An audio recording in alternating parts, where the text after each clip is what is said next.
Je vous salue au nom de Jésus-Christ.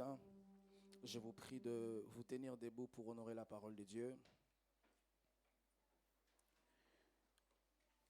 Nous allons lire deux portions d'Écriture.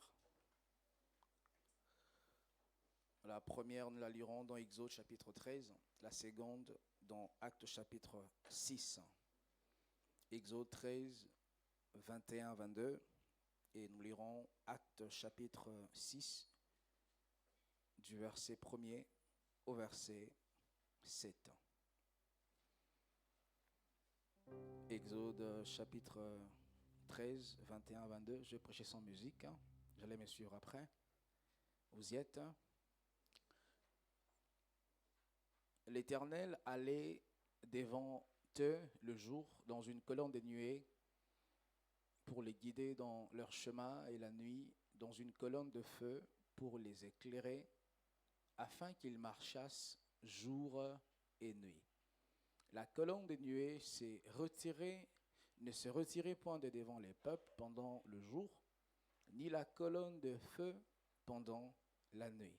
Actes des Apôtres, chapitre 6, le 7 premier verset.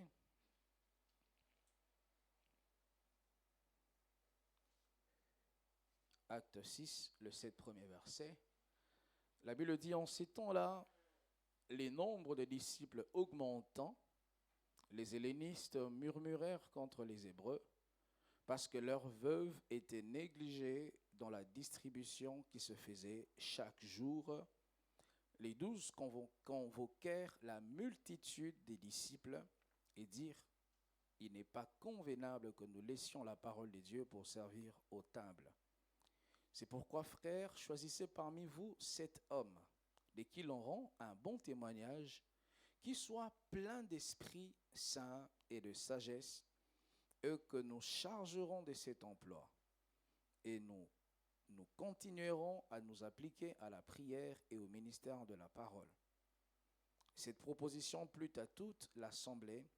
Ils eurent Étienne comme homme, ils eurent Étienne en plein de foi et d'Esprit Saint, Philippe, Procor, Nicanor, Timon, Parménas et Nicolas, prosélytes d'Antioche.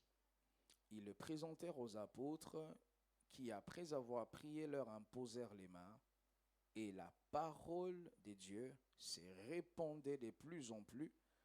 Le nombre des disciples augmentait beaucoup à Jérusalem, et une grande foule des sacrificateurs obéissait à la foi. Que Dieu bénisse sa parole. Reprenez vos places, s'il vous plaît. Encore bienvenue à ces cultes dominicaux où nous sommes en train de parler de la foi après du réveil. La semaine d'équilibre, après la semaine d'équilibre que nous avons eue à Kinshasa, vraiment le Seigneur nous a vraiment dans le vrai sens équilibrés. Et depuis 2 semaines, j'ai commencé à aborder un thème, le réveil qu'il nous faut. Il y a 2 semaines, je vais faire un récap rapidement de ce que je dis.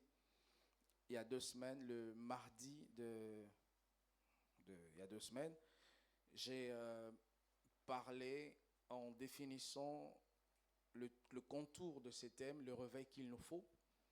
Je dis que ce qu'il nous faut, c'est ce qui nous est nécessaire. Au premier culte, je dis que ce qu'il me faut n'était faux pas forcément. Je crois que c'est comme ça qu'on dit. Mon besoin n'est pas forcément ton besoin. Peut-être j'ai besoin d'un micro, toi tu as besoin d'une chaussure. Peut-être toi tu as besoin d'une chaussure, moi j'ai besoin d'un micro. Tu as besoin d'une chaise, moi peut-être j'ai besoin d'un stylo.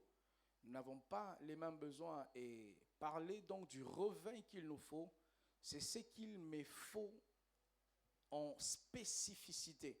C'est ce qu'il me faut sur mesure. C'est ce qu'il me faut selon mon appel. C'est ce qu'il me faut selon les moments présents. Peut-être hier, j'avais besoin d'une montre, mais aujourd'hui, je veux un téléphone. Peut-être hier, j'avais besoin d'un téléphone, mais aujourd'hui, je veux une montre. Les réveils qu'il nous faut. Le réveil qu'il nous faut a la même base du réveil au temps des apôtres. Mais nous n'avons pas les mêmes contextes actuellement que les temps des apôtres. Les temps dans lesquels nous traversons est totalement dépravé, totalement dévié, totalement différent du temps des apôtres. Au temps des apôtres, il y avait les mâles, il y avait les péchés, en abondance même. Mais les niveaux de l'abondance du péché de notre temps est sans précédent. Je vous ai dit au premier culte, j'ai cité une loi que la Belgique a abordée du côté Wallonie. On a voté une loi pour enseigner la sexualité aux enfants à l'école. Au premier culte, j'ai commis l'erreur, je dis Evra.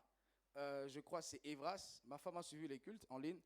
Elle m'a apporté correction. Je crois que c'est la loi Evras. Et cette loi fait la promotion d'enseigner la sexualité aux enfants à l'école. Imagine ton petit garçon de 5 ans, tu l'envoies à l'école et là, on apprend la sexualité. On apprend l'importance de se masturber. On apprend le bienfait de la sexualité. Qu'est-ce qu'un enfant de 5 ans a besoin? Il a besoin qu'on lui apprenne la sexualité. Vous savez, les psychologues disent que la personnalité d'un homme se forme à 90% avant l'âge de 7 ans. Donc, lorsque l'enfant est de 0 à 7 ans, c'est quand il faut inculquer des valeurs. Parce que le 90% de sa personnalité va se former dans cet intervalle d'âge. Et notre temps est vraiment pire que les temps de Paul, et pire que les temps des apôtres, et pire que le temps du réveil de la Pentecôte, et pire qu'au temps du réveil d'Azusa Street, et pire. Au temps de l'apôtre Paul, il y avait la pédérastie qui régnait, l'homosexualité, le lesbianisme. Paul ne pouvait pas dire dans les épîtres aux Romains que c'est une abomination pour un homme de coucher avec un autre homme s'il n'y avait pas une petite dose de l'homosexualité en ces temps-là. Mais le niveau de l'homosexualité de notre temps est grave, est vraiment grave. Avec les niveaux d'intelligence que l'homme a actuellement, mais c'est grave. Vous savez, les scientifiques disent que l'homme, jusqu'à ce qu'il ne meure, il n'utilise que les 3% de son cerveau. Et seuls les génies qui arrivent entre 5 à 7%.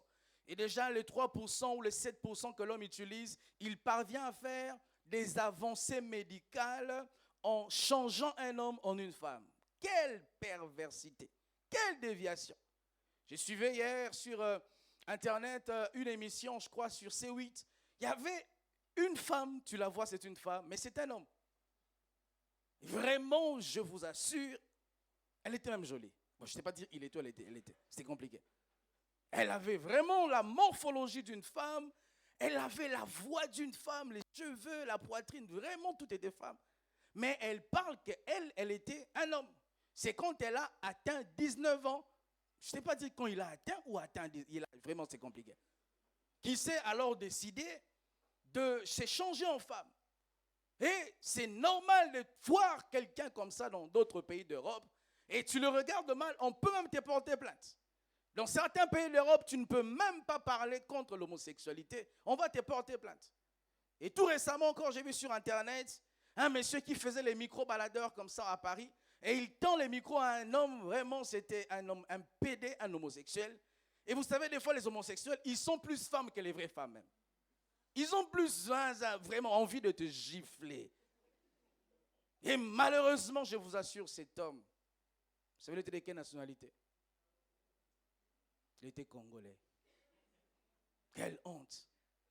Quelle honte. Vous imaginez la douleur de cette maman, la douleur de ses parents, qui ont engendré un homme et quelques temps après, il devient une femme. Et donc, les réveils qu'il nous faut dans cette génération doivent tenir compte de nos problèmes, doit tenir compte de nos challenges. On ne peut pas nous prêcher que la Bible de manière abstraite, que la Bible doit devenir concrète dans nos vies. La Bible doit tenir compte de nos challenges, de nos difficultés, des problèmes que nos enfants à l'école rencontrent, des problèmes que les couples rencontrent, des problèmes que les entrepreneurs rencontrent, des problèmes que les militaires rencontrent. La Bible n'est pas un livre qui ne traite que des problèmes spirituels. La Bible est un livre complet qui traite tous les domaines de la vie. Et il faut que nous, prédicateurs, nous, églises, que nous puissions redimensionner nos prédications, nos enseignements, afin que les peuples qui viennent nous écouter, qu'ils ne soient pas seulement en avance dans les choses spirituelles, mais aussi qu'ils soient équilibrés dans la vie sociétale. Il est bien que celui qui écoute un pasteur, qu'il progresse dans la consécration, qu'il progresse dans la sanctification, mais aussi qu'il progresse dans les domaines de sa prédilection. Le réveil qu'il nous faut, c'est quelque chose qui est pour nous nécessaire. Je ne peux pas prêcher un message de réveil en France, en lingala. Je ne me ferai pas comprendre parce que ce qu'il leur faut, c'est un message qui sera prêché dans la langue qu'ils vont comprendre. Je ne peux pas prêcher au Cameroun un message du réveil qu'il nous faut en prêchant en lingala. Même si ce que je dis est vrai, vous ne direz pas Amen parce que vous ne comprendrez pas ce que je dis, même s'il est véridique. Je le dis au premier culte que dommage pour nos frères congolais, que des fois ils vont en Angleterre, ils prêchent en lingala et on l'interprète en anglais. Quel dommage. Ils vont en France, en Belgique, ils prêchent en lingala et on l'interprète en français. Quel dommage. Le réveil qu'il nous faut, ce n'est pas seulement ce qui nous est nécessaire, mais c'est un réveil qui est pour nous primordial, voire même sine qua non. Je l'ai dit au premier culte comme Jésus-Christ, il rencontre un jour un docteur de la loi qui s'appelait Nicodème. Jésus lui dit dans Jean 3, le verset 7, « Il faut que vous naissiez de nouveau. Pour vous, c'est obligatoire, vous devez naître de nouveau. » Et le mardi, en introduisant ces thèmes du réveil qu'il nous faut, j'ai donné une affirmation que j'ai considérée de ces cas de divisables entre guillemets. En premier temps, je dis que prier n'est pas incompatible à travailler. Le fait pour nous d'être des hommes réveillés ne nous empêche pas d'être des hommes travailleurs. Tu peux être un professeur, mais tu pries. Tu peux être un intercesseur, mais tu es un directeur quelque part. Tu peux être un chantre quelque part, mais tu as des responsabilités sociales. Tu peux être un prédicateur, mais tu es un avocat. Tu peux être un ouvrier à l'église, mais tu es un médecin. Et cela n'est pas incompatible. Un réveil qui nous pousse à croire que le réveil n'est qu'accès aux choses spirituelles sans nous équilibrer par ces réveils qui peuvent aussi toucher les choses sociales. Ce réveil va toujours créer, comment on appelle ça, va toujours créer un déséquilibre avec, je vais en parler tout à l'heure, j'ai oublié le terme, avec des insuffisances. Parce que ce réveil va plaire à l'esprit, mais à un moment donné, quand on va redescendre sur la terre, on se rendra compte, mais je parle en langue, je vois des visions, mais où va ma vie sociale? Où va ma vie financière? Où va la direction de mes projets? Mes projets se réalisent déjà à combien les pourcents? Je suis à combien les pourcents du but de ma vie? Je m'étais fixé les objectifs à 25 ans, à 30 ans, je dois me marier, avoir des enfants, avoir un chez moi. Où est-ce que j'en suis? Et les églises doivent aussi nous prêcher ces réveils qui touchent tous les aspects d'un homme. Je ne sais pas ici au Cameroun, mais au Congo, vraiment, on a besoin d'une réforme. On a besoin d'une réforme dans notre système éducatif. Je pense même que d'une certaine manière, c'est dans toute l'Afrique. On nous enseigne tout. On nous fait croire que c'est l'école qui nous rendra des personnes réussies dans la vie. Et moi, je ne crois pas à ça. Je ne crois pas qu'on va à l'école pour réussir dans la vie. Je crois qu'on va à l'école pour être instruit. Ce ne sont pas ceux qui ont été les premiers à l'école qui sont les premiers dans la vie. On peut avoir été brillant à l'école, mais ne pas briller dans la vie. L'intelligence que l'école te donne, ce n'est pas la même intelligence qui te fait réussir dans la vie. On peut avoir l'intelligence de l'école, mais pas l'intelligence de la vie. L'intelligence de la vie ne s'apprend pas à l'école, elle s'apprend dans la vie. Et notre système éducatif, on doit réformer la manière de faire. Comment on peut t'enseigner, toi, qui finiras être pilote, on t'enseigne les cours comme philosophie? Chez nous, c'est pareil au Congo. Hein? Comment toi, tu veux être un pédagogue, mais on t'enseigne des cours comme les dessins approfondis. Et dans toutes les branches, dans toutes les matières, il n'y a, je ne sais pas pour vous au Cameroun, mais je n'ai pas vu une matière où on nous enseigne comment réussir dans la vie. Comment être les patrons de soi-même, comment être un entrepreneur. Et même les parents, j'ai appris qu'au Cameroun, les parents encouragent beaucoup les études. Et j'encourage moi-même beaucoup les études. Mais pas à outrance. J'ai comme l'impression que quand tu n'étudies pas au Cameroun, tu ne sers absolument à rien. Et j'ai appris même que quand tu es une femme qui a beaucoup étudié, apparemment, ta dot va augmenter. C'est comme si quand elle entre dans le mariage, c'est son diplôme qui va garder les mariages, On l'apprend à avoir bac plus 4, plus 7, mais on ne l'apprend pas comment on vit avec un homme. La femme qui a bac+7 ne sait pas vivre avec un homme. Ne sait pas comment on honore un homme. Ne sait pas comment on sert un homme. Ne sait pas comment on accueille un homme quand il vient de passer sa journée. Ne sait pas. Parce que le réveil qu'il nous faut doit tenir compte de nos problèmes sociaux. Doit tenir compte des obligations sociales que nous avons. Doit tenir compte des difficultés sociales et des challenges sociaux que nous avons. Comme ça, on a des gens à l'église, elle chante très bien, mais elle est malheureuse dans son mariage. Il chante, il est même un bon prédicateur, mais malheureux dans son mariage. Parce qu'on ne nous apprend pas les réveils qui touchent aussi comment être un homme équilibré, comment être une femme équilibrée, comment avoir un équilibre entre ta vie privée et ta vie spirituelle, ta vie professionnelle et ta vie de l'église. Les hommes excellent dans les églises, mais ils n'excellent pas au travail. Un frère peut te prier 5 heures du temps, mais il est incapable de travailler 8 heures du temps au travail. Je pense que c'est la loi du travail, de travailler pendant 8 heures. Mais nous allons au travail, si vraiment on ne travaille pas 8 heures. On est un peu sur Zoom, on est un peu sur des blagues avec les collègues au bureau. On est un peu sur, vraiment on ne travaille pas 8 heures. Et c'est ces chrétiens, lorsqu'il n'est pas promu, c'est ces chrétiens-là qui va dire que le pasteur n'était pas puissant. La prière qu'il a faite sur moi n'était pas onctueuse. Et des fois, nous préférons travailler avec des païens consciencieux que des chrétiens sans conscience. Des païens qui sont honnêtes, qui ne volent pas, que des chrétiens qui sont malhonnêtes et qui volent. Des païens qui te disent le travail c'est à 7h30, il arrive à 7h30. Et des chrétiens au nom de la prière, parce qu'ils travaillent chez un pasteur, parce que les pasteurs, parce que son boss est un chrétien, il comprendra s'il arrive en retard. Je suis un jour allé dans un rendez-vous ici à l'ambassade de France. Il fallait que je retire les passeports de ma fille. J'arrive à 2 minutes de retard, on me dit tu n'entres pas. Je dis c'est que retirer. Retirer seulement. On me dit tu n'entres pas. Si c'était nous les Africains, ouais mon père, je suis ton frère, non? Tu ne me laisses pas entrer. C'est pour ces choses-là que nous n'évoluons pas. Parce que si tu me dis, ouais, mon frère, j'accepte. Demain encore, tu vas dire, ouais, mon frère, je vais accepter. Et toute la vie, finalement, sera, ouais, mon frère. On n'aura aucun sens du respect de l'heure. Et les hommes disent que le temps, c'est l'argent. Les gens qui gèrent bien leur temps fructifient, transforment ces temps en argent. Alléluia. Le réveil, je donnais 2 directions en définissant le réveil. La première, je dis, le réveil, c'est sortir d'un sommeil. Et quand nous sortons de ce sommeil, le but, c'est d'embrasser la réalité de la vérité de Dieu sur nos vies. Parce que le sommeil, généralement, est caractérisé par des illusions. Quand nous dormons, nous avons des rêves illusoires. Nous rêvons de choses qui ne sont pas concrètes. Nous rêvons de choses qui ne sont pas réelles dans nos vies. Tu peux rêver que tu es marié, mais dans la vraie vie, tu n'es pas marié.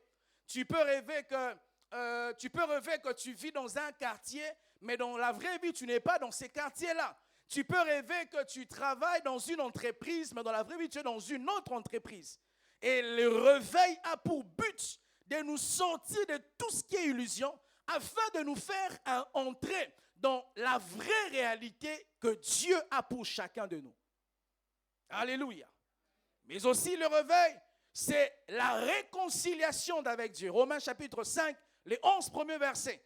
La réconciliation d'avec Dieu. Et cette réconciliation nous permet d'être repositionnés. Lorsque je fais la paix avec Dieu, j'ai accès au bien de Dieu. J'ai accès à la main de Dieu. J'ai accès à la provision de Dieu. Mais quand je ne suis pas en bon terme, en bonne relation avec Dieu, je ne peux même pas réclamer quoi que ce soit parce que ma relation avec Dieu n'est pas réconciliée. Et c'est comme ça, il faut un réveil qui nous réconcilie avec Dieu, qui nous repositionne, qui nous replace. Genèse chapitre 1er, le verset 28. Lorsque Dieu a créé l'homme, lorsque Dieu était en parfaite union avec l'homme, en parfaite communion, Dieu a béni l'homme et Dieu a dit à l'homme, sois fécond. Dieu a dit à l'homme, multiplie-toi, remplis la terre et assujettis la terre et domine sur les poissons de la mer. C'était ça, la première relation. Et lorsque l'homme a péché, l'homme est séparé de Dieu. Il y a eu inimitié entre Dieu et l'homme. Et quand Jésus-Christ est envoyé sur la terre par le Père, il avait la mission de réconcilier les hommes avec Dieu. Et c'est réconcilier, c'est rétablir, comme je le dis, le plan initial de Dieu. C'est rétablir le plan parfait de Dieu. J'ai pris 4 directions pour parler de le réveil qu'il nous faut. La première direction, je dis que le réveil qu'il nous faut, c'est doit être holistique. Ça veut dire que c'est un réveil qui touche tout l'ensemble de la vie d'un homme. Ce n'est pas un réveil seulement qui te réveille spirituellement, où tu vois autrement les choses spirituelles, mais c'est un réveil qui te rend aussi excellent dans ta vie sociale. Moi, je crois que quand Jésus entre dans ta vie, il te rend meilleur. Je crois que quand Jésus entre dans ta vie, il te rend excellent. Je crois que quand l'onction du Saint-Esprit vient dans ta vie, ça te rend beau, ça te rend belle. Les gens te regardent avec admiration. Les gens aimeraient être comme toi, parler comme toi. Tu n'as peut-être pas beaucoup d'argent, mais tu as la vie de Dieu qui donne envie aux autres d'avoir la même vie de Dieu que tu as. Malheureusement, il y a très peu de chrétiens qui montrent cette qualité de vie. La plupart des chrétiens, quand Jésus entre dans sa vie, Jésus enterre sa vie. Jésus enterre ses rêves. Jésus enterre ses projets. Quand il s'est converti, il ne voit plus l'avenir. Le seul avenir qu'il voit, c'est le ciel.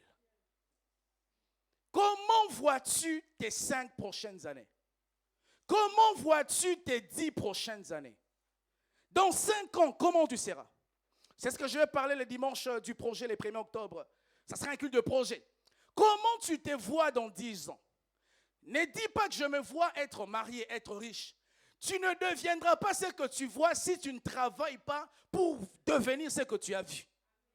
On ne devient pas comme un jackpot et puis on le devient. Dieu, écoutez, Dieu n'est pas gentil, Dieu est bon. Dieu ne te fera pas devenir ce que tu veux parce qu'il est gentil. La gentillesse n'est pas la qualité de Dieu. La bonté est la qualité de Dieu. Qu'est-ce que tu vois dans 5 ans pour ta vie? Quels sont les projets que tu as pour ta vie dans 10 ans? Et sache que tu n'as pas besoin d'avoir l'argent pour que tes projets se réalisent. L'argent, ce n'est pas ce qui réalise un projet. L'argent, c'est l'un des moyens parmi tant d'autres pour réaliser un projet. Parce que si l'argent réalisait des projets, mais les hommes riches avaient des projets, bâtissaient quelque chose, mais qu'il y a des gens qui reçoivent des millions, mais après ils n'en font rien. Parce que si l'argent c'était celui-là qui travaillait pour que tu aies des projets, alors les gens qui réussissent au loto, c'est les riches. Tu peux avoir l'argent et ne rien faire avec l'argent. Regardez. 100 000 $, c'est 60 millions, je crois. Si je te remets 60 millions, qu'est-ce que tu feras de ça? Qui sait s'il a maintenant 60 millions, il fera quoi? Tu ne parles pas, je vais d'abord manger, des habits. Non, je parle vraiment des projets. Tu sais que j'ai 60 millions, j'ai un projet qui m'attend pour 15 millions, j'ai un projet pour 5 millions, 60 millions. Et sachez ceci, l'une des choses qui empêche à ce que Dieu donne les ressources de la réalisation du projet, c'est la vision qui manque. Dieu ne peut pas te donner l'argent si tu ne sais pas tu feras quoi de cet argent-là. Ce n'est même pas question de beaucoup prier. Ce n'est pas du tout ça. Dieu ne peut pas investir si tu vas dilapider les biens. Si Dieu te donne l'argent, là, tu vas faire quoi? Il nous reste 3 mois, je pense, pour finir l'année. Si Dieu te donne 15 millions, qu'est-ce que tu feras de ça pour finir cette année? Tu vois que des fois, tu n'es pas béni, pas parce que Dieu ne peut pas te bénir, mais parce que tu n'as rien à faire de la bénédiction de Dieu. Toi qui veux te marier, ma soeur, si Dieu te donne un mari maintenant, c'est quoi le projet?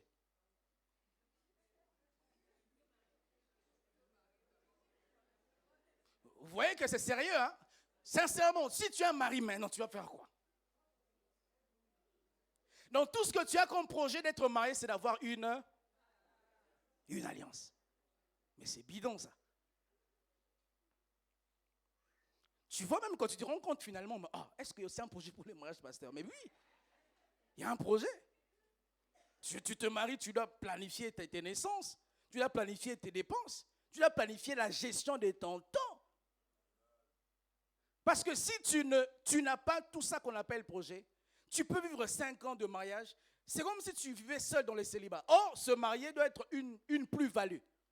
Parce que vous êtes maintenant à 2. C'est 2 cerveaux, 2 moyens financiers, 2 sources de revenus. Maintenant, si toi, au bout de 5 ans après le mariage, tu dis à la même personne, tu n'avais pas de projet.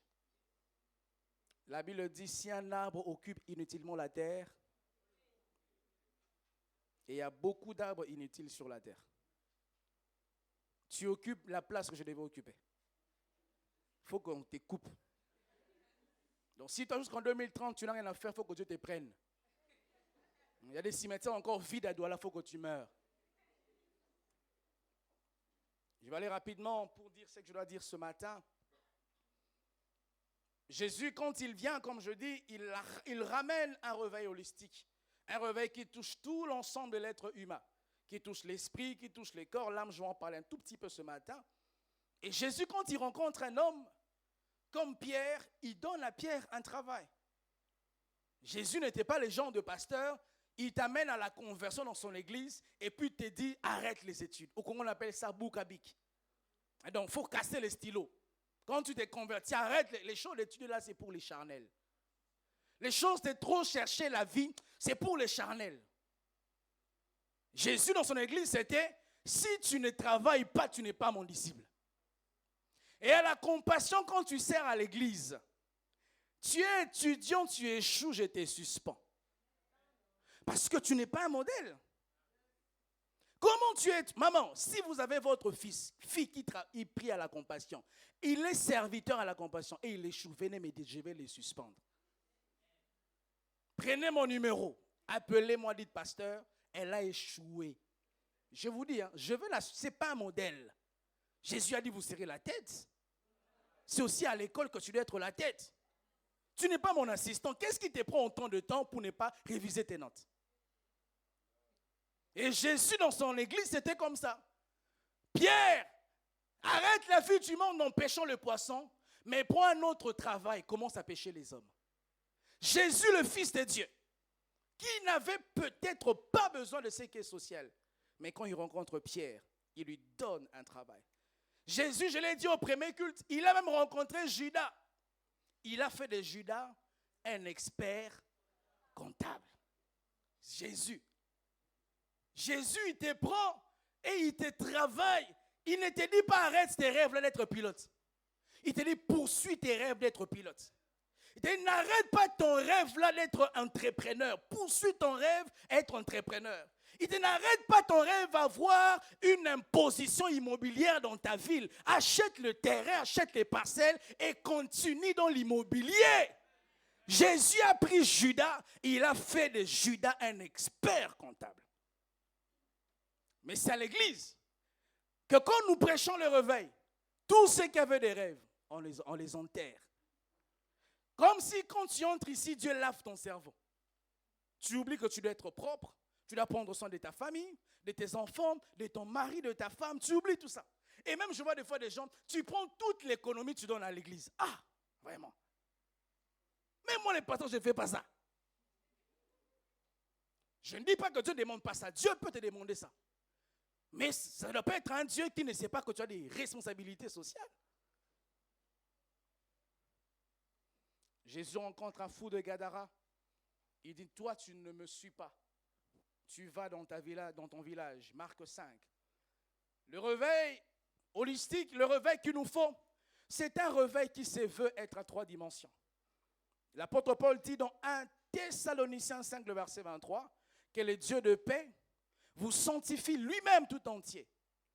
Que tout votre être, l'esprit, l'âme et le corps soient conservés irrépréhensibles lors de l'avènement de notre Seigneur Jésus. Généralement, lorsque nous prêchons le réveil à l'église, on s'attaque souvent à l'esprit. J'ai envie de dire, on s'investit souvent à l'esprit. On nous apprend les choses spirituelles, c'est bien. On nous apprend comment parler en langue, c'est bien. On nous apprend comment soupirer après les dons, c'est bien. On nous apprend la consécration, la pureté, la sainteté, c'est bien. Je suis un prédicateur de sainteté. Mais il n'y a pas que ça. Regardez, je prêche à une prostituée. Mais après qu'elle se soit consacrée, c'est son esprit qui est réveillé. Mais après, elle va manger quoi? Parce que la prostituée se nourrissait de la prostitution. Mais après, il faut que je lui donne un enseignement qui va lui permettre de rester dans la sainteté tout en gagnant honnêtement sa vie. Le problème, c'est que nous avons des personnes que nous avons sauvées, mais après, elles rentrent dans le monde parce que nous ne leur avons pas enseigné comment, après être sauvé dans son esprit, tu dois travailler ton âme pour prendre soin de toi. Donc, c'est à des sœurs comme ça. Leur verset favorite: ne me soumets pas à la tentation. Tu sais que dans ton téléphone, tu as des numéros de téléphone. Il te suffit de mettre sur ton statut: qui m'amène au restaurant? Il suffit de mettre sur ton statut: qui me fait un OM? Tu sais que dans ton répertoire, il y a des gens qui sont capables. Mais tu ne peux pas leur demander parce que quand ils te donnent, si tu leur as demandé spécifiquement, c'est une dette morale. Donc tu demandes généralement: qui va me faire un OM? Parce que les pasteurs ne t'ont pas enseigné. Quand tu t'es converti, comment tu peux rester une sœur sainte tout en gagnant honnêtement ta vie? Et c'est comme ça on voit des gens, l'église à un moment ça a grandi et puis ça rétrécit. Parce qu'elle grandit et les gens à un moment donné, les réalités sociales les frappent et puis se disent: oh, il faut que j'aille vendre à nos côtés. Il faut que j'aille vendre à ceci. Il faut que j'aille à cela. Maintenant, ils sont dans un déséquilibre. Ils ont cru que travail était incompatible à la prière. Et au début, ils ont cru que prier aussi était incompatible à travail. Je veux dans cette église des papas qui prient et qui travaillent.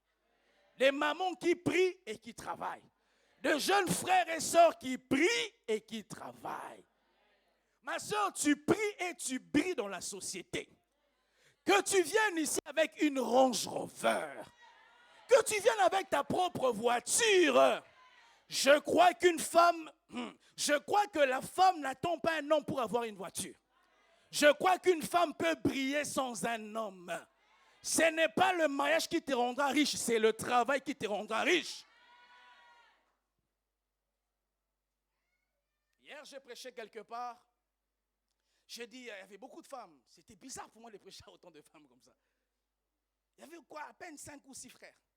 Je leur ai dit que je viens de l'Europe. Je suis allé voir ma fille et ma femme et je l'ai emmené. J'ai loué un hélicoptère pour elle. Je l'ai mis dedans. Toi, les frères, les sœurs commencent avec les papillons au ventre. J'ai entendu une sœur qui dit: copier. Il y a des femmes, il faut que tu épouses un homme qui te mette dans des conditions comme ça. Mais il y a des femmes, l'homme doit te trouver comme ça. Il doit te trouver, tu as une maison, tu as une voiture, tu as l'argent. Et c'est comme ça, ces choses-là, moi je suis contre ça. Tu épouses une femme, tu lui dis: tu ne vas pas travailler. Ça veut dire quoi ça? Au Congo, on a une tribu comme ça, quand un homme épouse une femme, il te dit: tu ne travailles pas. Ah, donc tout ce que j'ai acquis à l'école, là, c'est pour ton toit. La femme n'est pas un rideau. Elle a un cerveau comme un homme. La femme n'est pas un sous-homme. La femme peut être DG. Il y a même des maisons, c'est la femme. Vraiment, papa, arrête d'être macho comme ça. C'est même la femme qui a un grand salaire. Tu ne veux pas qu'elle travaille parce que tu es un homme. Tu es quel genre d'homme, toi? Moi, ma femme travaille un grand... Je vais manger ces salaires-là. Je n'aurais même pas honte. Oh, tu es un homme. Mais oui, un vrai homme, je vais manger. Elle a un salaire, elle a peut-être 10 000 euros. J'arrête ce travail.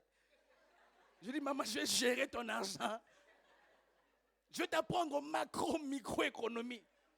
Et toi, à cause de l'orgueil masculin, masculine, c'est quoi? Non. Masculin, tu dis: non, tu ne vas pas travailler. Vous allez mourir de faim. Tu as un complexe d'infériorité. Tu sens que cette soeur dans le fiançailles, elle a des ambitions d'étudier, d'aller loin. Tu dis: tu vas t'arrêter à bac. Oh, c'est quoi ça? Et toi aussi, ma soeur, il ne t'apprend même pas les toquer la porte. Et tu acceptes. Et ma soeur, tu as des rêves d'être docteur, deviens docteur. Tu as des rêves d'être, je ne sais, travailler à la Banque mondiale, deviens cette personne-là. Si un frère dans le fiançailles, il commence, ce n'est pas l'homme de ta vie. Vous m'entendez, hein? Quand tu dis amen, là, c'est un frère, amen, hein? Parce qu'après, l'amour peut commencer à dire, oh pasteur, l'amour a des raisons. On dit quoi? Que il a raison, tu deviens philosophe. Là, tu dis amen, mais à un moment donné, je veux dire, ah ma soeur, tu fais comme lui, pourquoi? Ouais, mon père, l'amour a des raisons que la raison ignore. Alors que peut-être dans votre couple, c'est toi que Dieu avait choisi pour tenir le couple. Mes sœurs, étudiez, réussissez, faites l'entrepreneuriat. Parce que, après ici, la vraie vie va te regarder. Hein. Si Dieu envoie la pluie du déluge, tu vas faire comment? Le réveil, c'est cela. Et pour ce matin, nous avons lu ces textes de Romains, ces textes de Exode chapitre 13, le verset 21 au verset 22. Les Écritures nous parlent ici d'Israël que Jésus-Christ a sauvé par sa main puissante, par les miracles, des prodiges.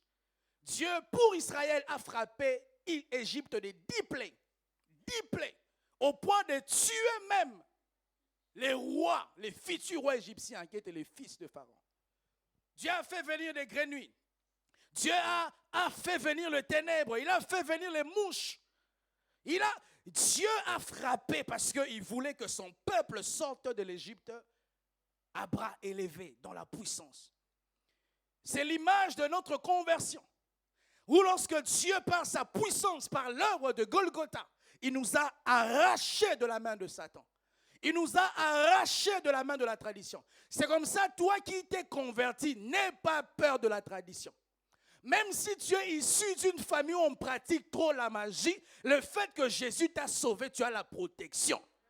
Même si dans ta famille, les gens mentent et finissent par tomber, toi, tu ne tomberas pas pour la simple raison, tu es connecté à l'arbre de la vie qui est Jésus. Que tu as peur, ou non, dans ma famille, on est d'une lignée de dynastie de ceci, lignée de cela. Tu n'es pas seulement issu de ta famille biologique, tu es aussi issu de la famille de Dieu. Sur tes veines ne coule pas seulement le sang de ton père et de ta mère, sur tes veines coule aussi le sang de Jésus. Et la bonne nouvelle pour toi, la Bible dit, le sang de Jésus crie plus fort que le sang d'Abel. Le sang de Jésus crie plus fort en ta faveur que le sang de ta famille qui te condamne. Hein, donne-moi l'amen. Le sang de Jésus crie plus fort que le sang de ta famille où il y a des limitations sociales, des limitations de mariage, des limitations financières. Lorsque le sang de ta famille crie limitation, le sang de Jésus crie illimitation. Frères, sœurs, vous devez croire que vous avez été rachetés par le sang précieux de Jésus. On m'arrange le son, s'il vous plaît. Même si tu es sorti d'une mauvaise famille, sache que Jésus s'est investi pour te délivrer. Et je te dis, tu vas réussir. Tu vas prospérer. Tu vas vivre le plan de Dieu pour ta vie. Que la famille se lève ou qu'elle ne se lève pas, je te dis que là au ciel, tu as un intercesseur qui intercède pour toi. Là où il y a les hommes qui font de la magie au village, il y a un intercesseur au ciel auprès du Père. Là où il y a les gens qui disent, si tu n'es pas sorti de mon ventre, tu ne vas pas accoucher. Là au ciel, il y a Jésus qui dit, dans mon royaume, il n'y aura pas de femme stérile. Ah, donne-moi l'amen. Je te dis, parce que Jésus t'a sauvé, tu vas réussir. Parce que Jésus t'a sauvé, tu deviendras la personne que tu es censé devenir. Même lorsque les ennemis travailleront pour perturber les plans de Dieu, dans leur manière de travailler pour t'empêcher de vivre les plans de Dieu, ils se rendront compte que leur projet est récupéré par Dieu pour t'amener à vivre les plans de Dieu. Les Romains ne savaient pas qu'en manigançant contre Jésus, ils conduisaient Jésus droit à la croix. Or, la Bible disait au sujet de Jésus qu'à la croix, il écrasera la tête du serpent. Ce que tes ennemis ne savent pas et ta famille ne sait pas, c'est qu'ils manigancent contre toi. Mais Dieu récupérera ses plans. Ses plans seront... En fait, Satan est les travailleurs de Dieu bénévoles. Il travaille travaille pour Dieu, mais il ne sait pas qu'il travaille pour Dieu. C'est comme ça, ne te lamente pas. Écoutez, dans l'adage africain, on dit on jette la pierre que sur une mangue mûre. Donc si tu as trop de combats parce que tu as mûri, et quand tu as trop mûri, c'est pour que tu sois consommé. Je t'assure, bientôt on va consommer ton intelligence. Une entreprise va consommer ton intelligence. Une entreprise va consommer ton savoir-faire. Je te dis bientôt, Dieu t'enverra un bailleur de fonds pour soutenir ton savoir-faire. Parce que autant tu as des combats, autant cela révèle c'est à quoi Dieu t'a appelé. Hein, dites amen. Ça, je n'ai pas dit au premier culte, dites amen. Et lorsque Dieu prend Israël, il le sauve. Et Dieu leur dit, je ne vous sors pas de l'Égypte pour rester là. J'ai un projet sur vous. J'ai une terre promise pour vous. Et lorsque nous nous convertissons, Dieu nous amène à un projet céleste. Jésus-Christ dit, je m'en vais au Père pour vous préparer une place. Dieu ne nous a pas sauvés du monde pour rester en train de l'errer seulement. Il nous a sauvés du monde pour nous conduire vers le ciel. Mais attention, entre l'étape où Dieu te sort de l'Égypte et l'étape où tu arrives à la terre promise, il y a toujours une phase intermédiaire. C'est ce qu'on appelle le désert. Il y a toujours une phase où tu auras comme l'impression qu'il était mieux de rester en Égypte. Il y a toujours une phase où tu te dis, mais Jésus, tu es venu apporter la vie ou les malheurs dans ma vie. Où tu as comme l'impression que j'étais mieux quand j'étais païen. Tu as comme l'impression que j'étais mieux quand j'avais ma vie là. Mais là, puisque Jésus est entré dans ta vie, tu as comme l'impression que les choses valaient mal. Tu te rends compte, mais Seigneur, devrais-je entrer? J'ai aussi le pouvoir d'appeler ces papas-là, d'appeler cette femme-là qui prenait soin de moi. J'ai encore les mains pour voler comme j'ai volé, falsifier les documents, les factures comme je le faisais.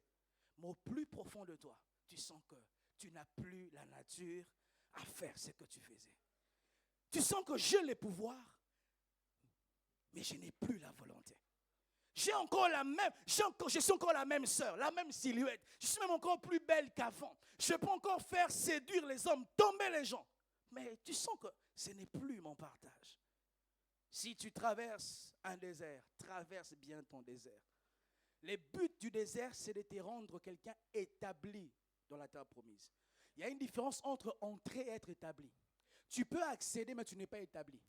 Établir veut dire Dieu t'impose et il permet à ce que tu fleurisses à l'endroit qu'il t'a imposé. Il y a des gens, ils vont en Europe, mais Dieu ne l'a pas établi en Europe. Il va, mais il ne réussit pas. Mais des gens, il va et vous sentez qu'il réussit. Parce que Dieu ne l'a pas seulement envoyé, mais Dieu l'a aussi établi. Maintenant, Dieu ne peut pas t'établir s'il n'a pas pris soin de te travailler dans les déserts. Le désert fait très mal, mais le désert nous prépare à acquérir la terre promise. Le désert nous fait poser beaucoup de questions. Est-ce que c'est la bonne décision que j'ai prise? Est-ce que je ne suis pas allé très loin? Est-ce que je n'en fais pas un peu de trop que la volonté de Dieu? Le désert nous fait manquer des choses pour le moment, pour ne plus jamais les manquer dans le futur. Vous allez vous rendre compte que dans le désert, Dieu a fait deux choses. Dans le texte que nous avons lu d'Exode, chapitre 13, verset 21, la Bible dit, lorsqu'il traversait le désert, il y avait la nuit une colonne qu'on appelait la colonne de feu qui accompagnait Israël. La colonne de feu ici, c'est quoi? C'est le côté spirituel.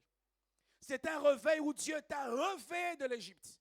Il t'a sauvé de l'Égypte. Mais il ne te laisse pas marcher seul. Il y a toujours un côté spirituel qui t'accompagne. Mais je n'ai pas que le côté nuit. J'ai aussi le côté jour. Seigneur, c'est vrai que le côté nuit, tu me rassures de la colonne de feu. Mais la nuit finira par passer. Quand je vais embrasser la journée, le jour, qu'est-ce que tu me donneras? La Bible dit que la journée ou le jour, il y avait une colonne de nuées qui les accompagnait. La colonne de nuées symbolisait ici les côtés physiques, les côtés travailleurs. Dieu, il te protège la nuit, mais il veut que tu travailles la journée. J'ai envie de dire, Dieu te bénit la nuit, il veut que tu travailles en journée pour que la bénédiction de la nuit puisse prendre forme en journée. La Bible dit dans Apocalypse 1, le verset 6, Dieu a fait de nous un royaume des sacrificateurs. Ça veut dire nous opérons comme des sacrificateurs la nuit pour régner en journée comme des rois. Si tu as l'onction du sacrificateur, sans opérer dans l'onction royale, tu ne vivras jamais la royauté. Le problème, c'est qu'on a un réveil qui n'est axé que sur la sacrificature. Alors que Dieu ne nous appelle pas seulement à la sacrificature, il nous appelle aussi à la royauté. Jésus-Christ disait, il faut que je fasse tandis qu'il est jour. Les œuvres de celui qui m'a appelé, pendant qu'il est jour, je dois travailler. Et vous allez vous rendre compte que lorsque même Dieu donnait la manne à Israël, Dieu leur donnait la manne la nuit, mais c'est en journée qu'ils avaient l'obligation d'aller chercher la manne. Parce que la colonne des nuées t'accompagne en journée pour te permettre aussi de prendre soin de ta vie sociale.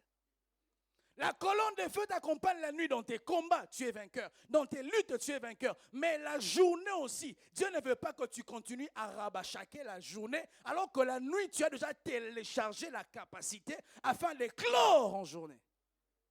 Lorsque tu es en train de vouloir opérer en journée avec la colonne de feu, tu seras en déphasage. Parce que la colonne de feu est en péremption en journée.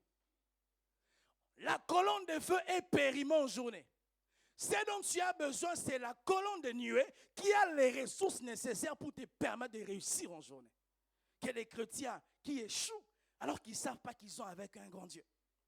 Que des chrétiens qui ne savent pas emmagasiner de l'argent, qui ne savent pas prospérer, parce qu'ils ne savent pas que j'ai avec moi un grand Dieu qui doit me pousser à travailler, à faire quelque chose. Exode chapitre 16, le verset 21, la Bible dit, tout le matin, chacun ramassait ce qu'il fallait pour sa nourriture. Tout le matin. Lorsque Dieu la nuit envoie la manne, c'est le matin qu'il faut aller travailler. Ce matin, Dieu t'envoie la parole, mais demain, il faut aller travailler. Demain, lundi, il faut aller vendre. La semaine qui commence, tu dois la planifier, pas des temps morts. Tu dois planifier tes journées, pas des temps morts. Tu dois même gérer ton temps de divertissement, pas des temps morts. Je ne regarde pas la télé sans gestion de mon temps. Je me dis, j'ai deux films, c'est 2 films. Je me dis, j'ai 2 épisodes de cette série, 2 épisodes, c'est 2 épisodes. Vous savez, s'il y a une bénédiction que Dieu nous a tous donnée de manière équitable, c'est les temps. Les riches ont le même temps que le pauvre. Mais les riches savent utiliser à bon escient son temps que les pauvres.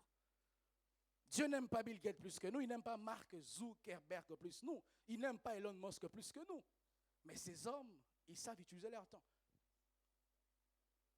J'aimerais finir ce matin en parlant du texte de Actes chapitre 6. Les Écritures, on met s'il vous plaît ce texte sur les écrans. Les Écritures nous parlent de l'histoire du réveil dans Actes chapitre 6. On nous parle en ces temps-là, les nombres des disciples augmentaient. Il y avait une explosion de réveil qui était manifestée. La parole a été prêchée. Les dons spirituels ont été manifestés. Les gens étaient guéris. Les paralytiques marchaient. Les aveugles voyaient. Il y avait l'effervescence spirituelle. Il y avait les parlants en langue. Il y avait les jeunes qui prophétisaient. Il y avait un mouvement de l'esprit. La Bible dit en ces temps-là, les nombres de disciples augmentant. Les nombres de disciples allaient de gloire en gloire. Il y avait l'expansion, l'explosion. Il y avait l'extension des disciples. C'était un réveil qui était allumé. Mais le réveil qui était là, ce n'était pas le réveil qui était équilibré. Regardez, la Bible dit ensuite, virgule, les hellénistes faisaient quoi? Murmurer. Revenez s'il vous plaît le verset 1er. Les disciples, les hellénistes murmuraient. Je ne l'ai pas expliqué au premier culte, mais un helléniste, c'est qui? C'était un juif qui avait épousé la culture palestine ou grecque, qui parlait la langue grecque et qui même avait adopté la culture et les cultes des Grecs. C'était un premier aspect pour définir un helléniste. Le deuxième aspect pour un helléniste, c'était un juif qui était né dans une terre de Palestine ou des Grecs. Pour contextualiser, c'était un Camerounais qui est né en France. Il a embrassé les habitudes françaises. Il parle en, comment on dit ça encore? En ouattisant. Quand il est en Europe, il ouattise. Quand il rentre ici, il parle. C'était un Camerounais, vraiment, mais il était né en France. On l'appelait au temps de la Bible un helléniste. C'était tout comme un Camerounais qui est né, grandi au Cameroun, mais il va en France, comment on dit? Il est naturalisé, voilà. Et donc, au temps de la Bible, on l'appelait un tel homme un helléniste. Mais les hellénistes murmuraient. Pourquoi ils murmuraient? Ils murmuraient contre les Hébreux. Parce que leurs veuves étaient négligées dans la distribution qui se faisait chaque jour. Est-ce que dehors, vous avez le son? Vous m'entendez? Levez la main, je veux voir. Alléluia. La Bible dit que malgré que le réveil était ce qu'il était, c'était un réveil imparfait. Il y avait un problème. Les murmures se faisaient entendre. Vous savez pourquoi les gens murmuraient? Parce qu'ils échouaient socialement. Analysons ces textes un peu. Comment une veuve peut devenir un sujet de problème qui crée des murmures si son mari de son vivant n'avait pas travaillé pour qu'elle ne manque de rien? Donc, ces gens qui écoutaient la parole de Dieu ne pensaient pas à leur vie d'après, j'ai envie de dire. Ne pensaient pas d'après leur existence. Qu'est-ce qu'ils laisseront à leur famille? Lorsque tu pries sans penser à un héritage pour ta famille, après, il y aura des problèmes que tu vas laisser. Prier, c'est bien. Mais la prière doit t'équilibrer afin de te permettre de penser aussi à ta famille. De penser aussi, les dieux que je prie me donnent les mains pour travailler et ces mains me permettront d'acquérir les biens de ces mondes pour laisser en héritage à ma famille. Si tu meurs maintenant, qu'est-ce que tu laisseras comme héritage à tes enfants? Toi qui pries, c'est bien, tu leur laisseras l'héritage spirituel. Tu leur laisseras les dieux de ta jeunesse. Mais après, qu'est-ce que tu leur laisseras pour qu'il n'y ait pas de murmures à leur sujet? Si Dieu te prenait maintenant, qu'est-ce que tu laisseras en héritage? Dans ton compte en banque, qu'est-ce que tu laisseras à tes enfants? Et je vais dire ici à quelqu'un, si tu es héritière de biens, et que dans la famille africaine, on veut s'accaparer de ces biens, porte les plaintes. Traduis ces personnes en justice. Ah oui, hein? Parce que, écoutez mes frères et sœurs, les dieux que nous prions n'est pas un Dieu déséquilibré. Au nom de la culture africaine, on ne touche pas l'autorité. Mais non, si tu penses que ta mort, je vais te traduire en justice. Tu te bats toute sa vie comme ça, et ton frère helléniste, il ne fait rien. En Europe, c'est un SDF spirituel. Il n'a pas d'argent, pas de travail. Et toi, tu te bats au Cameroun ici. Et Dieu te bénit, t'enrichit. Tu achètes des propriétés, tu meurs. Et c'est ton frère pauvre en Europe qui vient voler la richesse.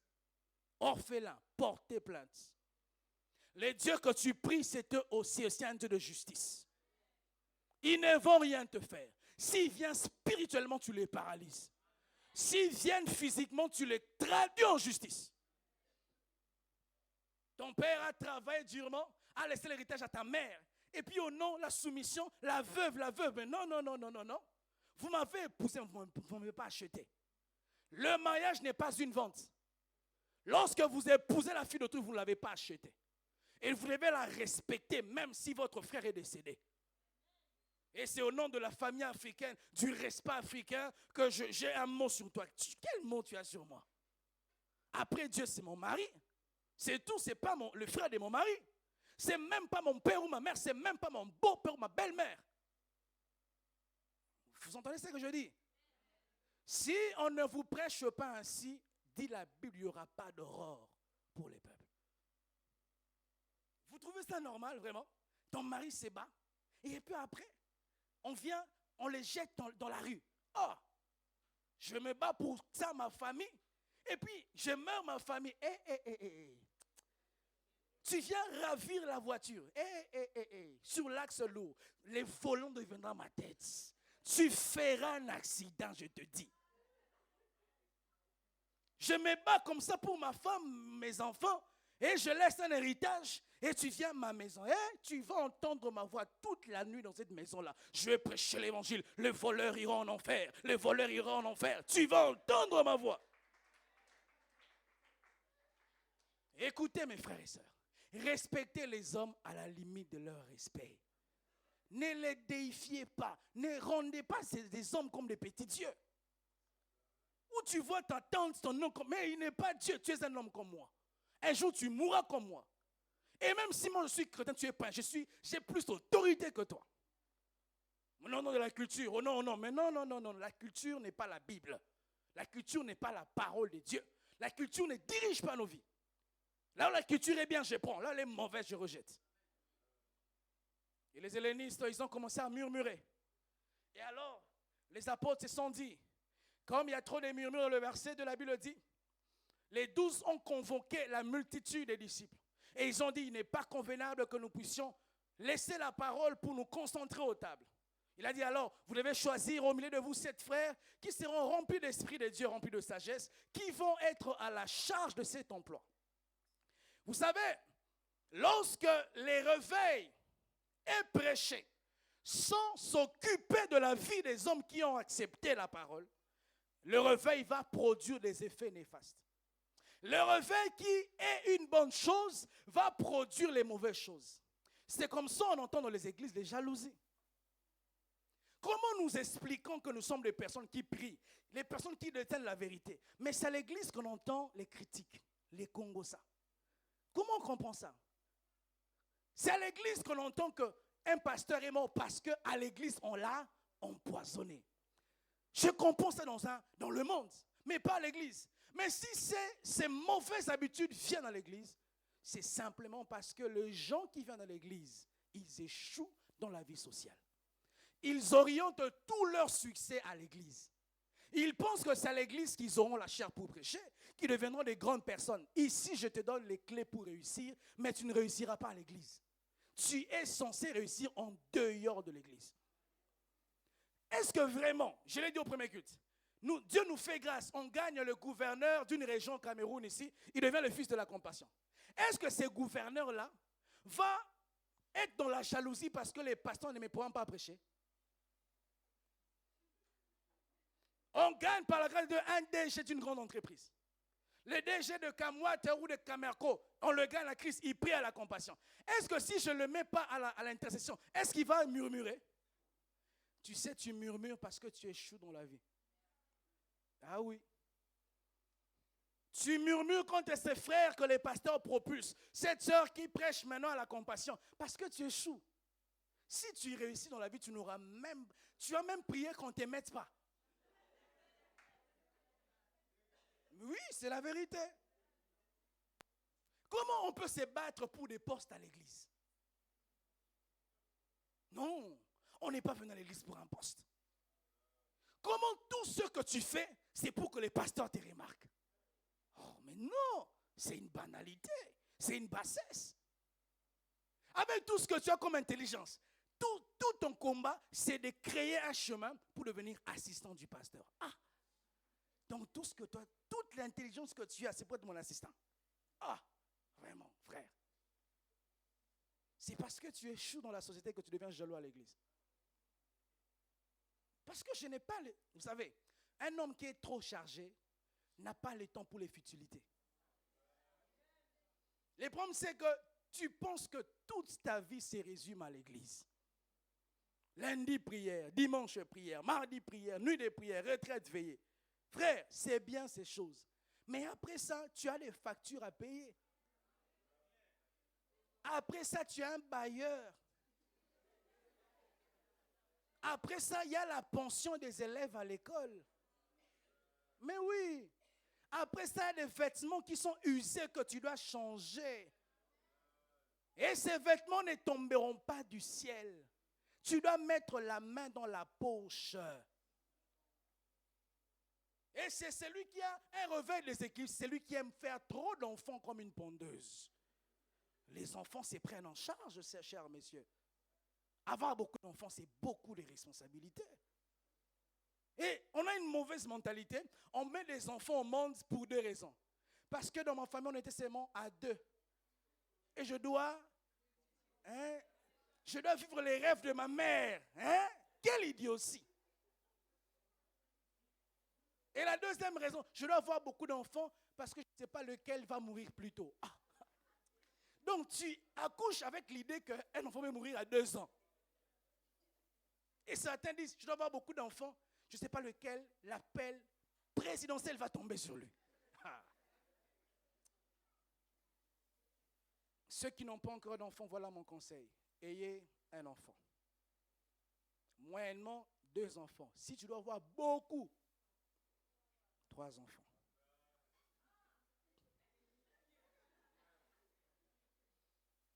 Parce que tu te rends, imagine tu as 4 enfants. Les 4 sont malades. Tu sais comment ça trouble un parent? Tu as 4 enfants, les 4 on les chasse à l'école. Tu sais comment ça trouble un parent? Et c'est à cause de vous, les irresponsables comme ça, que vous haïssez maintenant les membres de famille qui ont réussi. Tu veux qu'il prenne soin de tes enfants alors qu'il a ses propres enfants. Mais non, ça ne se passe pas comme ça. Tu ne mets pas au monde tes enfants pour que la société les prenne en charge. Et vous allez haïr comme ça dans l'acte 6, haïr les Hébreux, haïr les autres, haïr ton frère riche. Oh, tu vas même dire, c'est parce que son argent est de la magie. Ah! Non! On ne fait pas des enfants pour que les autres les prennent en charge. Tu dois être fier d'être un homme. Avec les peu que tu as, tu ne demandes pas aux gens pour que ton enfant prenne un pain. Tu dois être fier, même si ton enfant n'étudie pas dans la meilleure école, mais au moins il fréquente. Au lieu que les gens te donnent, en plus l'équipe, ils te critiquent après. Ils auront un mot à dire sur tes enfants.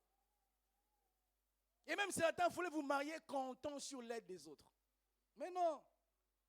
C'est que quand vous échouez dans la vie, vous voulez amener vous cherchez la cause de votre échec à l'église. Ce n'est pas le pasteur qui est la cause de ton échec. Ce n'est pas un frère à l'église, c'est toi-même. Et même certains même commencent à penser que c'est moi. Je suis venu comme j'ai volé vos chances. Ah, vraiment. Il était venu célibataire. On l'a vu. Moi, j'étais là les premiers cultes, je l'ai vu. Et puis ça fait quoi? Il n'avait pas de voiture, pas de maison. Voilà, aujourd'hui, il prêche avec une montre connectée. Il voyage maintenant, il est marié. Entre nous, frères, est-ce que c'est moi qui t'empêche de marier? Si tu es célibataire, à qui la faute? Est-ce que c'est moi qui dois draguer une soeur pour toi? Oh. Et tu n'es pas marié et tu dis, vraiment, mon père avait raison, il m'a lavé le cerveau. Oh, je t'ai lavé le cerveau, moi. Maintenant, il voyage. Écoutez, si je dis ces choses, il n'y a aucun problème à la compassion. Les gens ne se plaignent pas. Papa, lui, tu te plains quand je voyage? Vous plaignez les mamans. Donc, il n'y a aucun problème. Hein? Bas la terre, tout est bien. Mais je le dis comme un antidote. Parce que ce que Dieu a commencé à faire dans ma vie n'est que le début du commencement. Je vais beaucoup voyager. Il y aura un temps, je voyage après les cultes du mardi. Je voyage à 20h. Je reviens mercredi matin, je prêche le soir. Je voyage encore. Je reviens samedi pour te prêcher. Après dimanche, à 15h, je voyage encore. Hey, je suis en train de prophétiser sur ma vie. Je suis revenu de Kinshasa, j'ai atterri mardi, je prêchais le mercredi, mardi, jeudi. Vendredi, j'ai pris un avion. Je suis allé en Europe, j'ai fait 6 jours. Je suis rentré hier, j'ai prêché. Peut-être encore cette semaine. Je vais voyager. Mais est-ce que c'est moi qui t'empêche d'avoir les passeports pour voyager? Qui a un passeport ici? Je vais bien voir.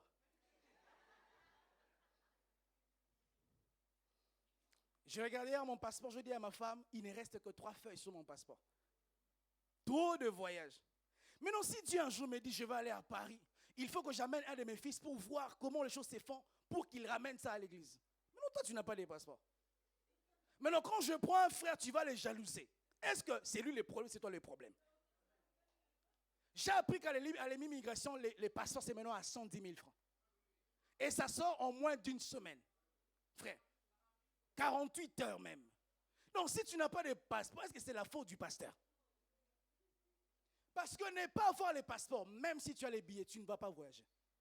Les passeports, c'est un point de contact pour les voyages. La semaine qui commence, oublie un peu les cabellos, oublie les brésiliennes, oublie un peu de manger tout le temps l'argent. Va chercher un passeport. Là, vous ne croyez pas. Il y aura un temps vraiment, vous allez voir, ah, un pianiste n'est pas là. Tu vois, Ronald n'est pas là. Tu vois, Vera n'est pas là.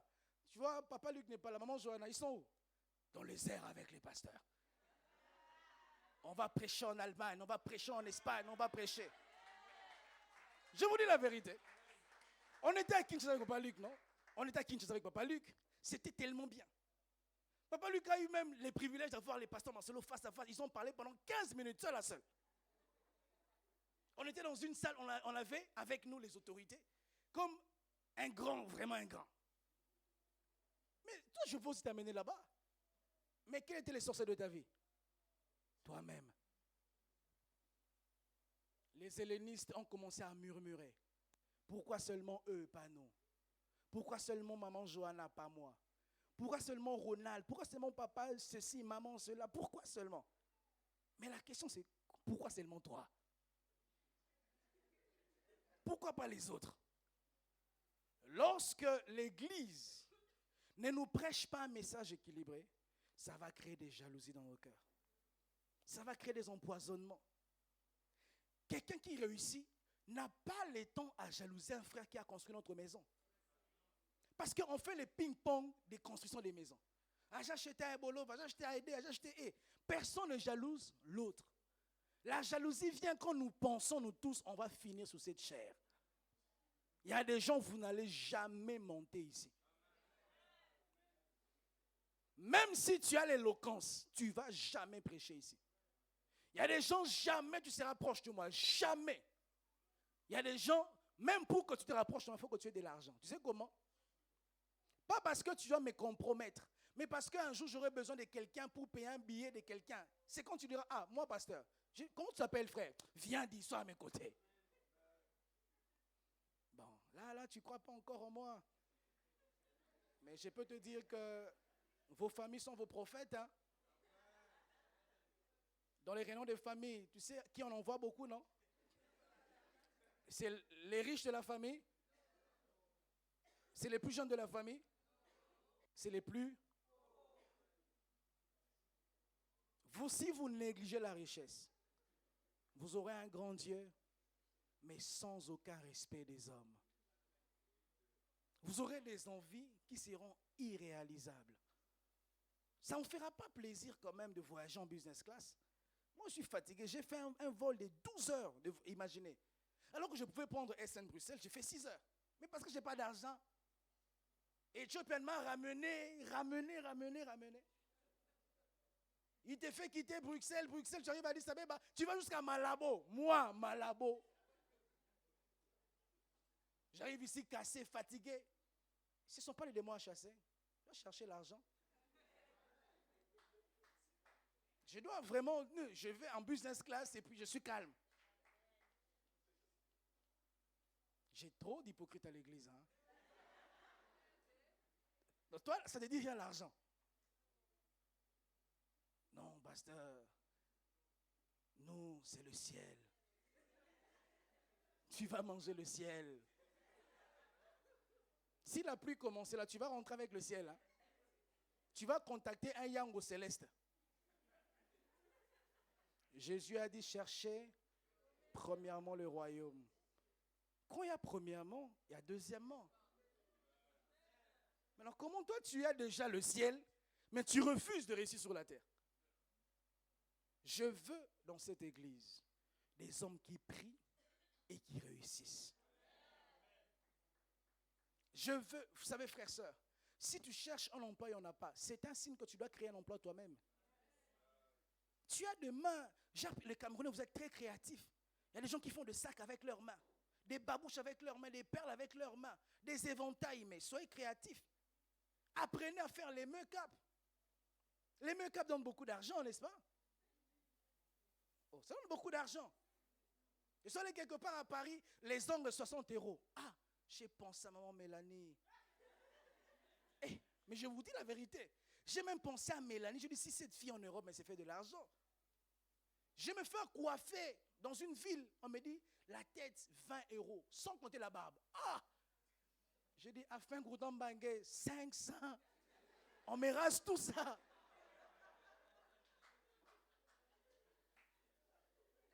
J'ai acheté un pantalon qui était trop long. Je vais chez un monsieur, un turc. Il m'a dit 10 euros pour diminuer. La longueur, si c'est grand, encore 10 euros. J'ai pensé à Ronald. Mais vous avez entre vos mains les capacités pour réussir. Je vous dis la vérité, mes frères. Priez et travaillez. Je veux être des pasteurs et des personnes qui savent craindre Dieu. Mais aussi les jours qu'il y a un problème, tu as la capacité de mettre la main dans la poche et de résoudre ces problèmes-là. Si aujourd'hui, on te chassait par ton bailleur, tu vas aller où? Si aujourd'hui, ta voiture a une panne, tu vas demander à qui? Si ton enfant tombe malade à mourir, tu vas faire comment? Un chrétien, il travaille pour le ciel, aussi pour être sécurisé sur la terre. Il faut avoir un compte en banque. Il faut avoir dans ton compte OM qu'il y a une somme que tu ne touches pas. Tu as un seuil, tu ne touches pas. Dans mon compte en OM, par exemple, j'ai 500 000. Je dis, je peux manger jusqu'à 400 000. Jamais je vais toucher 100 000. Jamais. Ça peut me sauver la vie un jour. Tu crées un compte dans une banque, tu ne touches pas, ou tu ne fais que mettre. Ça peut te sauver la vie un jour. Alléluia. Et vous allez vous rendre compte pour finir que depuis que les apôtres ont mis en place le système de gestion, je l'ai dit, il faut retenir 4 choses en lisant ces textes. Vous allez vous rendre compte qu'il y avait l'expansion du réveil. Ensuite, il y a eu la multiplication et l'accumulation de croyants. Ensuite, il y a eu des problèmes de gestion de ces croyants parce qu'ils étaient devenus nombreux. Et ensuite, il y a eu la proposition de la gestion du personnel. Il y aura un jour, l'église de la compassion va tellement grandir, j'aurai besoin d'un secrétaire que je dois engager. Je dois engager un avocat. Donc, si vous n'étudiez pas, vous vous empêchez d'être engagé à l'église. Il y aura un jour, on aura une école.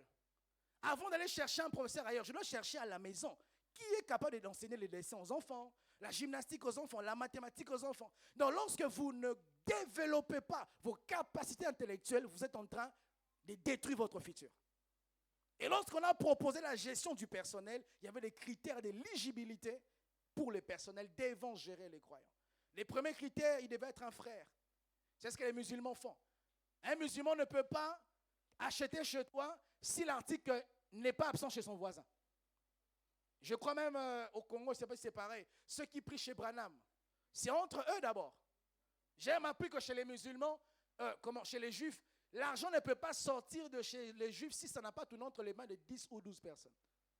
Mais comment je peux t'engager si tu n'as pas la capacité à être engagé? On est sérieux dans pratiquement les choses de Dieu, mais quand c'est la vie, on n'est pas sérieux. Il faut être un frère, il faut avoir un bon témoignage. Je le dis au premier culte, les gens, vous négligez votre témoignage. Quelqu'un à l'église ici, il sait que tu es couturier, il t'a remis l'habit pour coudre. Tu dis, frère, tu l'auras dans 2 semaines. 2 semaines, c'est devenu 2 ans.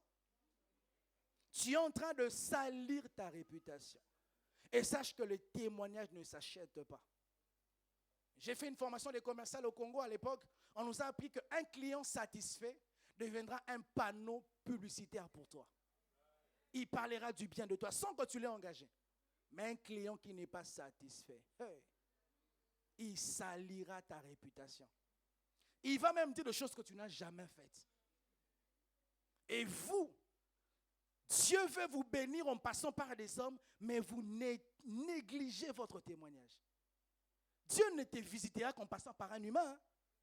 Il y a une sœur ici qui a créé une entreprise, elle m'a appelé. Elle m'a dit, papa, je vais engager telle sœur, qu'est-ce que tu en penses? J'ai dit, non, c'est une bonne sœur, tu peux aujourd'hui, elle travaille ensemble. Mais non, si cette sœur-là avait un mauvais dossier chez moi, elle n'avait pas su que si elle est là, c'est à cause de mon témoignage, ma recommandation. Et vous salissez vos réputations.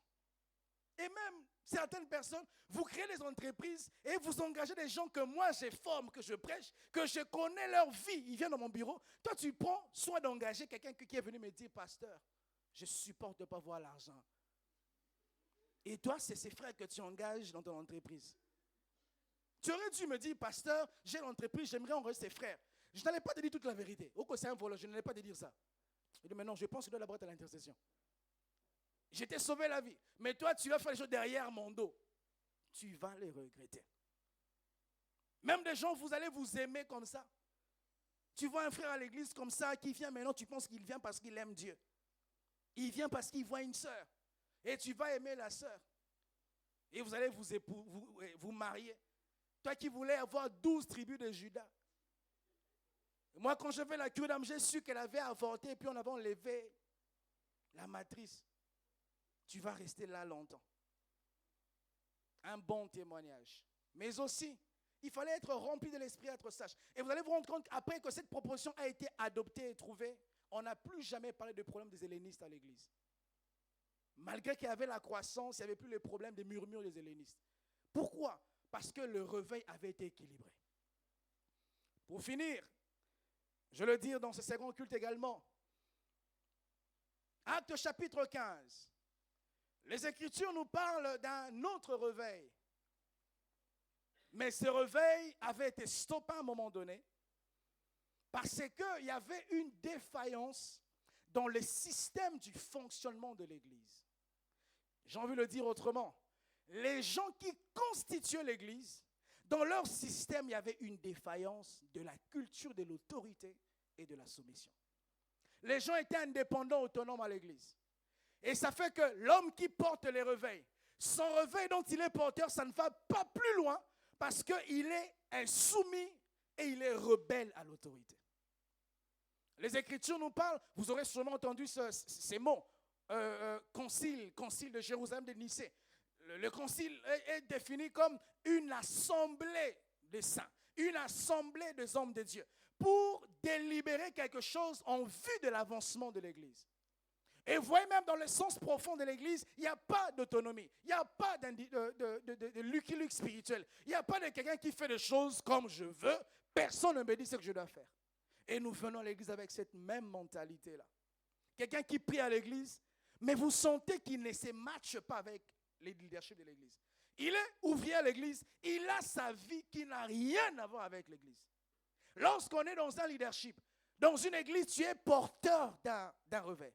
Et lorsque tu n'es pas en train de te synchroniser avec l'esprit du leadership de cette Église, tu vas limiter, stopper le réveil que nous prions, pour lequel nous prions. Comme ça, on voit des gens, tu as un pasteur qui craint Dieu, mais un collaborateur qui ne craint pas Dieu. Au lieu que les enseignements qu'il reçoit de toi puissent percer les gens autour de lui, ne fait que rendre ceux qui sont autour de lui incrédules. Parce que c'est lui qui vit dans un leadership, un esprit d'indépendance et d'autonomie.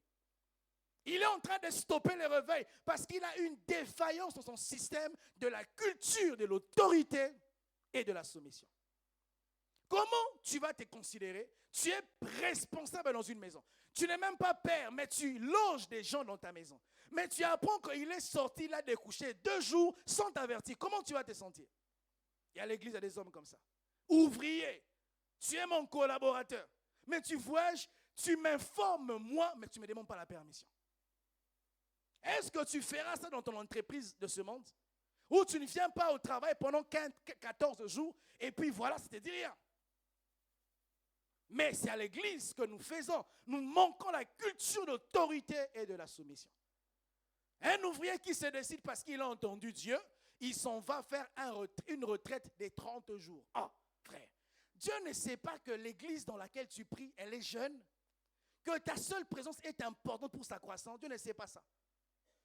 Parce que tu penses avoir entendu Dieu, que tu peux tout faire. Mais non, Dieu a établi des représentants sur toi. Je suis l'homme de la famille. Je suis le chef de ma famille. Mais mon argent, je le gère avec l'accord de ma femme. Je ne peux pas donner l'argent à un frère, même à ma famille, sans que je sois d'accord avec ma femme. Pareil, elle ne peut pas donner l'argent à sa famille sans que je sois d'accord pour ça. Mais pourtant, c'est moi le chef. Et à l'église, on a ça. J'ai relaté l'histoire il y a quelques années. Quand je me suis converti, un des grands pasteurs du Congo est venu prêcher à la compassion. Et quand il prêchait, comme tout nouveau converti, j'avais des convictions que Dieu. Et je suis allé voir les pasteurs Marcelo pour lui dire, quand ces pasteurs prêchaient, j'ai senti qu'il fallait qu'ils prient pour moi. Dieu m'a dit ça. Le pasteur ne m'a même pas répondu. Il a pris sa main, il a posé sur moi. Il a dit Amen. Il m'a enseigné sans m'enseigner. Parce que lui, il connaît ses pasteurs plus que moi. Maintenant, à l'église, on a des gens qui sont indépendants, autonomes, parce que Dieu t'a dit. Dieu peut te dire une chose, mais pour qu'elle s'accomplisse efficacement, il faut que quelqu'un te tienne par la main. Dieu peut te dire, quitte le Cameroun. Mais est-ce qu'il t'a dit de quitter maintenant? Mais quand tu m'en parleras, je peux, comment on dit, je peux discerner, comprendre que Dieu ne te fait plus au Cameroun pendant quelque temps. Mais avant d'aller, comme tu dois apprendre à travailler ton caractère, ta consécration. Parce que quand tu vas quitter, tu rencontreras des obstacles, des difficultés, mais ce sont les choses que tu as apprises ici qui te permettront de résister. Mais toi, quand tu te dis de quitter, tu prends l'avion, tu pars. Et c'est comme ça que tu vas perdre la foi là où tu es parti. Tu ne peux pas fleurir à un endroit si tu ne vas pas avec la couverture spirituelle de l'homme sur lequel Dieu t'a établi. Il faut que je vous le dise, mes frères et sœurs. Je suis ici au Cameroun. Si vous êtes ici, c'est à cause d'abord de Jésus, mais aussi à cause du pasteur Marcelo. Vous ne m'avez pas connu, vous tous ici. Mais vous avez connu celui qui m'a envoyé. C'est parce que vous savez qui il est que vous avez les oreilles pour m'écouter. Maintenant, si je venais, si je dis, ce n'est plus la compassion, c'est l'église de la restauration. C'est ce que vous faites. Non, on ne peut pas être dans un leadership et on a un problème de la culture d'autorité. Moi-même, avant de voyager, mes collaborateurs, je les informe. Je leur dis que je dois voyager. Pourtant, je peux me dire, c'est moi le pasteur, mais je leur dis, je dois voyager. Papa Ligue, maman, j'en ai fait. Je leur informe. Mais moi qui suis ton supérieur, tu me dis comme si je n'ai aucun conseil à te prodiguer. Au Congo, il y a un adage qui dit ceci. Les vieillards est assis en dessus de l'arbre, mais il voit plus loin que les jeunes qui est sur l'arbre. Je suis assis, mais je peux voir des choses que toi tu ne vois pas. Je peux te dire, ne va pas à cette conférence. Ne va pas à cet engagement. Ne va pas à ça. Parce que si tu y vas, sans que tu sois orienté, tu peux aller et après que tu trouves la bénédiction, tu trouves le malheur. Et c'est comme ça, les réveils est stoppé. Parce que les gens qui portent le réveil, on ne présente pas aux autres que nous sommes soumis à une autorité et à un leadership. Et quand vous lisez tout le chapitre, je vais finir par là, vous allez vous rendre compte qu'il y avait des problèmes. Barnabas et Paul, ils ont prêché. Et ensuite, Pierre a commencé à défendre parce que les hommes disaient, ben voilà, il ne faut pas seulement croire, mais il faut te faire circoncire, selon la loi de Moïse. Et puis après, Pierre disait, mais ce n'est pas ce que la Bible dit. Et à un moment, il y a eu des problèmes.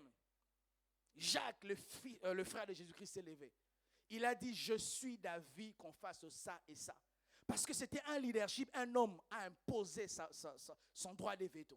Maintenant, si nous voulons être des frères qui portent de réveil, mais qui ont une autonomie, nous serons comme des branches, des bois qui se retirent du grand feu et nous finirons par nous éteindre.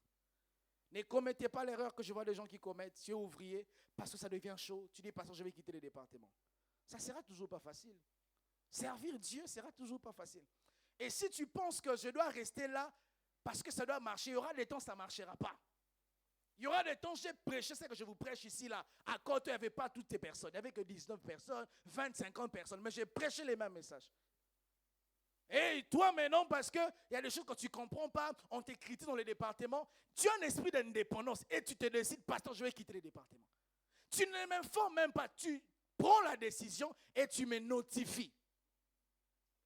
Je ne travaille pas avec des personnes comme ça. Ça prouve que tu as de la rébellion en toi. Même si tu sais prêcher, tu ne serviras pas avec moi. Tant que tu ne traites pas ces problèmes-là, servir, c'est dans une armée. Un militaire, s'il quitte, on va dire que tu es un déserteur et on peut te traduire en justice. Et c'est à l'église qu'on se comporte comme ça. Pasteur, je viens en retraite. Pasteur, mais non. Ça veut dire quoi ça? Tu ne sais pas que si tu vas, tu déstabilises un système. Soit tu n'entres pas, on est en train de ressortir. Tu es en train de stopper le réveil. C'est parce que tu ne sens plus la force. Mais non, frère, sœur, nous tous ici on manque de force. Hein? Ce n'est pas parce que je prêche comme ça, si tu ne sais pas. Quand je suis entré, j'ai pris un médicament. Hein? Oui, Laetitia m'a donné un médicament parce que je ne me sentais pas bien. Mais si je veux dire, papa, lui prêche, je suis fatigué. Mais non, tu dois compter sur la force du Saint-Esprit et la grâce de Dieu. Mais toi, quand c'est chaud, tu abandonnes. Tu es en train de stopper le réveil. Qui vous dit que tous ceux qui prêchent ici, leur vie c'est bien? J'ai suivi Pamela quand elle prêchait. Elle a des défis, cette sœur. Mais elle te prêche. Tu dis, mais c'est qu'elle te prêche, mais tu sais qu'elle a des défis sur ça. Mais si nous devons prêcher tout ce que, comment je dis, nous devons faire parce qu'on n'a pas de défis, mais finalement on ne va rien faire.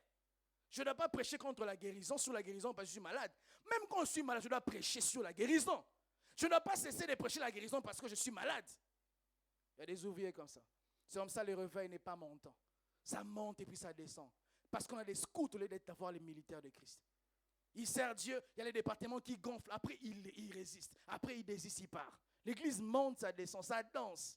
À cause des personnes comme toi, qui n'ont pas la culture de l'autorité et de la soumission. Si vous êtes un tel serviteur de Dieu, ne servez pas Dieu. Servir Dieu, quand tu sers Dieu, tu n'as plus de volonté. C'est la volonté de Dieu qui prime maintenant. Quand tu t'inscris dans une armée, tu n'as plus de volonté. Tu peux t'asseoir avec ta femme, ton général t'appelle et te dit à 12h viens et tu dois venir. Mais c'est à l'église qu'on ne fait pas ça. On se décide d'entrer et de sortir. À la compassion, on ne fait pas ça. Soit tu entres pour du bon, soit tu n'entres pas carrément. Je ne dois pas commencer, je compte sur toi maintenant. C'est quand je compte sur toi maintenant, tu vas me dire des choses comme quoi, je vais ceci, mais non, ça veut dire quoi? Les frères et sœurs, le réveil qu'il nous faut, c'est ce réveil où nous savons vivre dans le désert avec la nuée, avec les feux, la colonne de feu, où nous savons réussir socialement pour ne pas développer la jalousie, mais aussi un réveil qui nous permet d'arranger la défaillance de notre système d'autorité et de soumission. Que Dieu vous bénisse abondamment.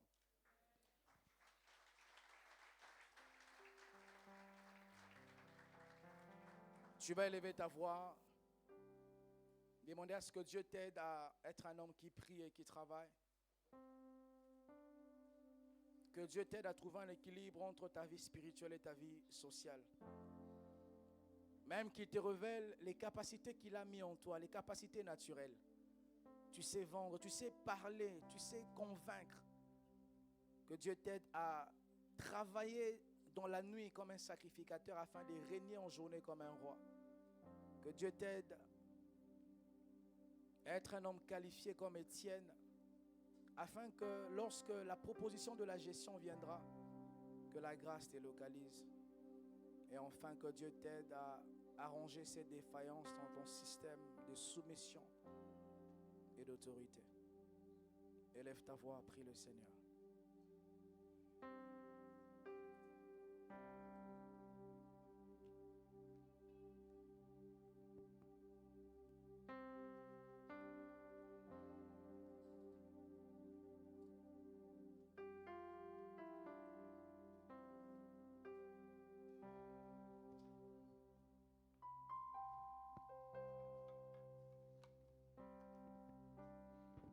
Oui, élève ta voix, prie le Seigneur.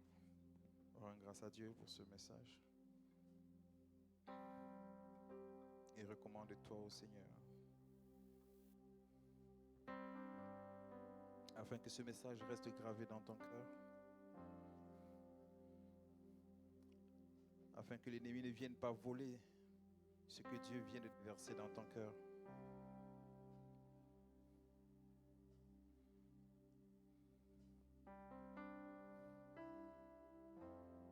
Père, nous te bénissons, nous te rendons grâce.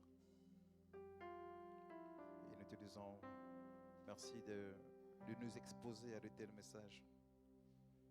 La Bible dit que vous êtes heureux, vous qui connaissez ces choses. Vous qui avez la grâce d'entendre ces choses. Vous prenez de l'avance. Nous te bénissons et nous te rendons grâce au nom de Jésus. Amen. Amen. Amen. Et nous acclamons le Seigneur.